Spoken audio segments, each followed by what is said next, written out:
Salut à tous et à toutes, bienvenue sur votre chaîne Yvan des Dramas. Aujourd'hui, je vous présente le résumé de la série La Force du Cœur, épisode 179.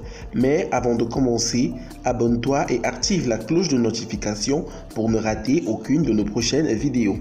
De l'autre côté, au domaine de Verdugo, puisque désormais c'est Jésus Matamoros qui est le patron des lieux, il décide également que Fabiola Ferrara ne partira pas de cette maison puisque Miguel Valdez a pris sa place dans la maison de la jolie gamine. Tu ne peux pas me retenir ici, Jésus. Je n'ai absolument rien à faire dans cette maison. Je comprends que Verdugo m'ait obligé à rester ici parce que il m'aimait. Enfin, à sa manière. Parce que moi j'aime Miguel. Par contre, toi... Très jolie histoire d'amour. très jolie. Pourquoi tu ne t'assieds pas ici et que tu me la racontes pas depuis le début? Rien ne me touche plus que les histoires romantiques. Surtout quand l'un des protagonistes est justement celui qui a voulu me tuer. Et l'autre protagoniste occupe la place qui me revient. Avec moi, tu peux éviter l'ironie. Oui, parce que ce n'est quand même pas de ma faute si ta femme est tombée amoureuse de Miguel. Et encore moins si Miguel, il l'a choisie elle. J'ai une fille, tu le savais? Et je vis pour elle. C'est pour elle que je vais partir. Que ça te plaise ou non, Jésus? Personne ne désobéit au Messie. Non! Lâche-moi! T'es calme. Ringo! Non! Lâche-moi! Lâche-moi! T'es calme. Lâche-moi! T'es calme. Lâche-moi! Stop, t'es calme. Lâche-moi! Qu'est-ce que tu vas me voilà. faire? Lâche-moi! T'es calme, Lâche-moi! t'es calme, voilà. Je vais te faire servir un alcool pour que tu te calmes. Oh non, mieux vaut pas. Parce que tu dois nourrir ta fille. On oublie l'alcool fort. Tu ne peux pas prendre d'alcool. Pourquoi tu me regardes? Hein? Pourquoi? Écoute-moi bien, petite.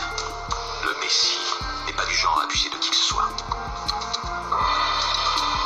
De l'autre côté, dans la maison de la jolie gamine, celle-ci fait venir le médecin qui avait ausculté Fabiola Ferrara.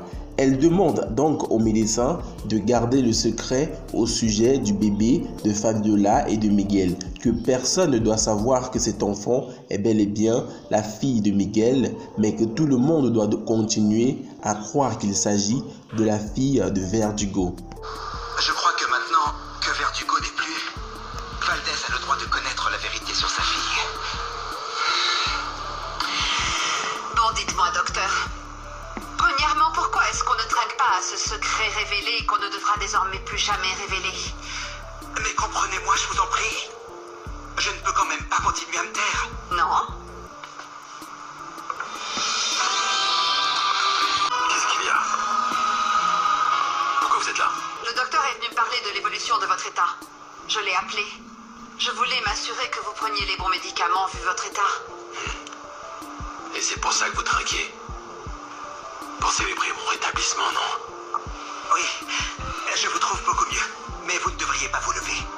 Camilo, venez chercher votre ami.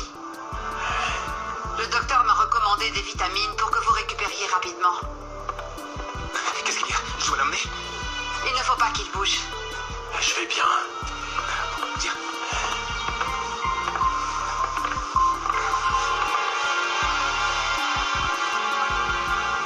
J'ai besoin que tout le monde continue de croire que cette petite est prématurée.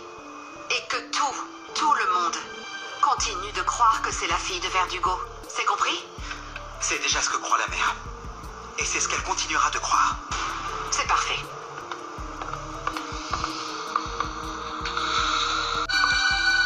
Ça c'est pour vous. Pour vos nombreux services. Oui, il semblerait que le docteur ait des honoraires vraiment très élevés.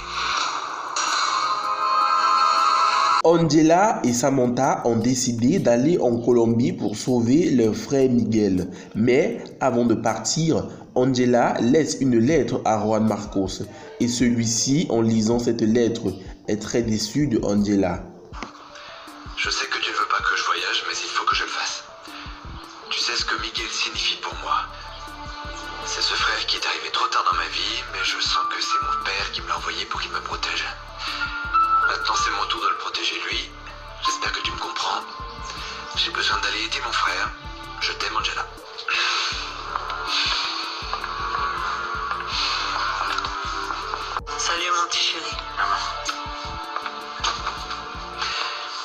est parti en Colombie pour Miguel.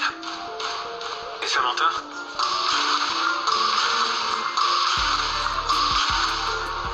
Tu n'imagines pas comme ça a été difficile de prendre cette décision.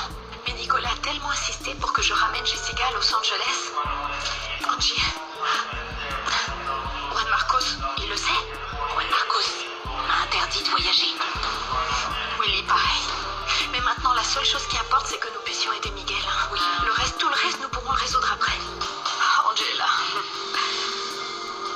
De l'autre côté, dans l'ancienne maison de Verdugo, maintenant que Jésus Matamoros est devenu le patron, il emmène donc la fille qu'il avait sauvée et la mère de celle-ci qui est une voyante.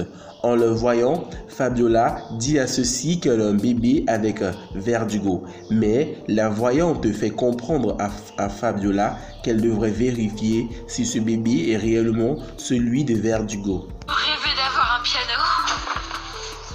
Voilà Fabiola, la veuve de Verdugo.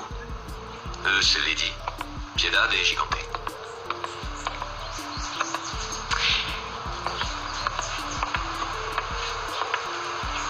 J'espère ne pas vous blesser si je ne vous souhaite pas la bienvenue.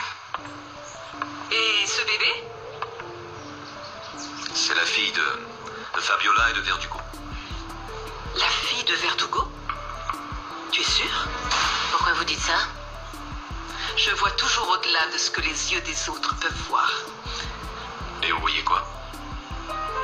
Que cette petite a un esprit des plus légers et elle possède une âme pure.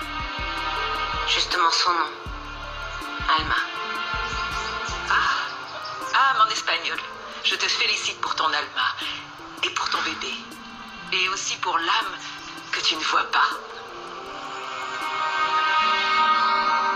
Et de l'autre côté, aux États-Unis, Juan Marcos et Willy sont très en colère car leurs deux femmes ont pris la décision d'aller en Colombie sans qu'ils ne soient d'accord. Toi qui es ma mère, toi qui es mon sang, comment tu as pu me trahir de cette manière, maman? Willy, je ne t'ai pas trahi. Sam est assez grande pour prendre ses propres décisions et il faut que tu les respectes. Alors vous saviez tout? Non. Je ne savais pas qu'Angela y allait. En tout cas, Sammy ne me l'a pas dit. Tu aurais dû me le dire à moi qui suis ton fils. Comment est-ce que tu as pu taire un truc pareil, maman? Si je te l'avais dit, tu ne lui aurais pas permis. Tu ne l'aurais pas laissé partir. C'est clair, bien sûr que non. Et moi non plus. Et moi non plus. Willy, comprends-la, s'il te plaît. Non, alors, jamais je ne vais le lui pardonner. Ni moi non plus. Ni moi non plus.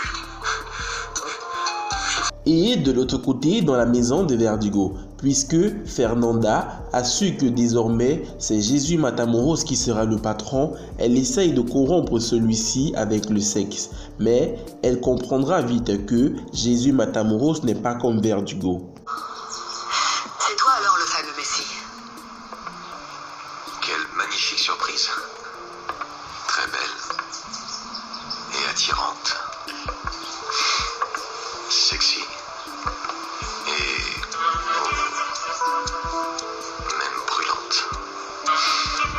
Très brûlante. Mais mauvaise. Méchante.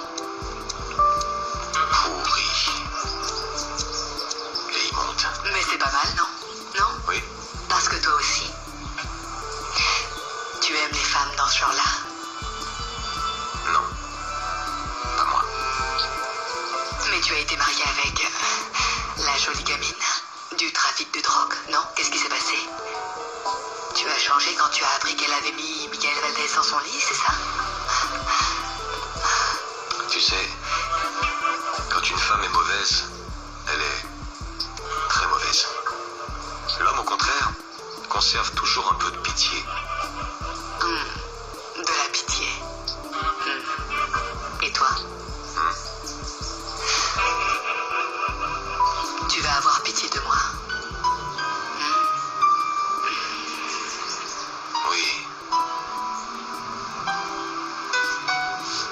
Et de l'autre côté, dans la maison de la jolie gamine, Miguel Valdez est sur le point de savoir que la fille de Fabiola est en fait sa fille à lui. Nous l'avons trouvé, Miguel. Le dossier médical de Fabiola. Ce qui concerne sa grossesse. Nous ne l'avons pas lu dans les détails, mais je suppose qu'ici tout y est. Mais ce n'est pas possible. Cette date ici ne coïncide coïncide pas avec celle que m'a donnée le docteur. Alma, t'es pas un bébé prématuré. Qu'est-ce que tu dis? Ce que je te dis, Alma est ma fille. Je suis certain que c'est ma fille. Voilà les amis, c'était donc tout pour cet épisode de La Force du Cœur. N'hésitez surtout pas à vous abonner et à activer la cloche de notification pour ne rater aucune de nos prochaines publications.